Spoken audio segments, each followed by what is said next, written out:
Eu aposto que pelo menos uma vez na vida você já saiu correndo depois do treino, vai pegar sua shakeira de whey com malto, um monte de suplemento. Por quê? Porque você tem que aproveitar a janela de oportunidades. Oportunidades de até 1 hora. Se passar de 1 hora ali, acabou, o portão fechou, você não vai ter aproveitado o máximo que você poderia, né, ter ali daquela sessão de treinamento.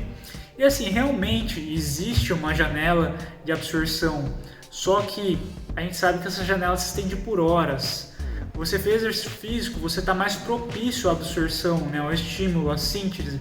Só que essa síntese também depende de outros fatores que são muito mais importantes do que apenas ali aquele X daquela janela depois do treino, né? Fatores como a ingestão total proteica, a qualidade da proteína, a distribuição da proteína ao longo do dia.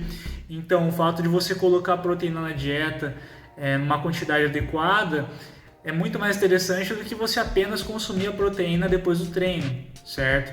Então, pensar numa dieta hiperproteica, por exemplo, tá? 2 gramas por quilo, uma pessoa que pesa 70 quilos, ela vai consumir 140. Então, você pega 140 e distribui de maneira eficiente durante o seu dia. Então você vai ali, pega de manhã um pouquinho, no horário do almoço mais um pouco, no pré-treino, depois do treino. Não precisa ser aquela coisa, não tem que ser depois do treino, antes do treino só carboidrato.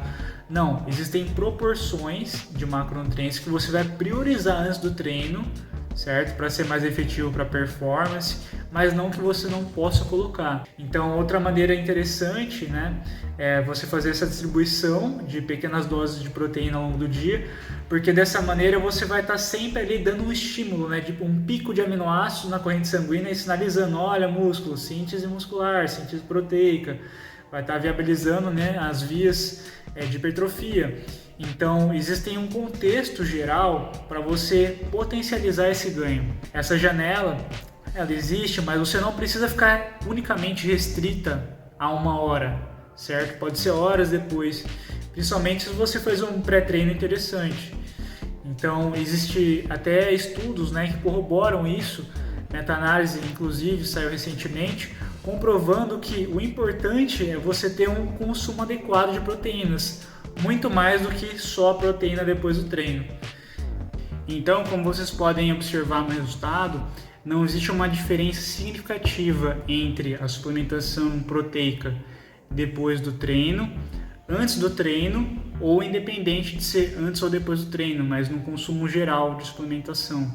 E esse consumo proteico não precisa ser de whey protein, de uma proteína de rápida absorção, certo? O importante é você ter ela de maneira significativa no seu dia a dia, ali na rotina, esteja sempre fornecendo uma quantidade adequada. E esse mito, né, de ser rápida absorção ou síntese proteica é algo que já é um pouco ultrapassado, tá? Esse é o seguinte cenário: meu paciente, ele treina em jejum, treina às 6 horas da manhã, ele faz a última refeição dele às 9 horas da noite. Olha o período que ele está sem comer. Se ele faz o treino dele 6 horas, acaba ali pelas 7h30 e vai comer só lá pelas 10h30, 11 horas, eu já não acho que é tão interessante. Por quê? Você não falou que a janela se estendia muito mais tempo? Só que o seguinte, ele já estava no estado catabólico há um tempo considerável, certo? Tendo em vista todo esse cenário, seria mais interessante você propiciar ali uma refeição logo após o treino para ele, nesse caso, certo? Até 1 hora depois, tá? Não se estender muito mais do que isso. Então, nesse caso, é interessante sim você pensar em não deixar um tempo tão longo do pós-treino para ele, tá? Mesmo assim, não precisa ser whey, não precisa ser rápida absorção, porque o importante é você ter aquele consumo de proteína de qualquer maneira. E também de outros macronutrientes, carboidrato, para repor o estoque de glicogênio. Mas é importante a gente entender esse cenário clínico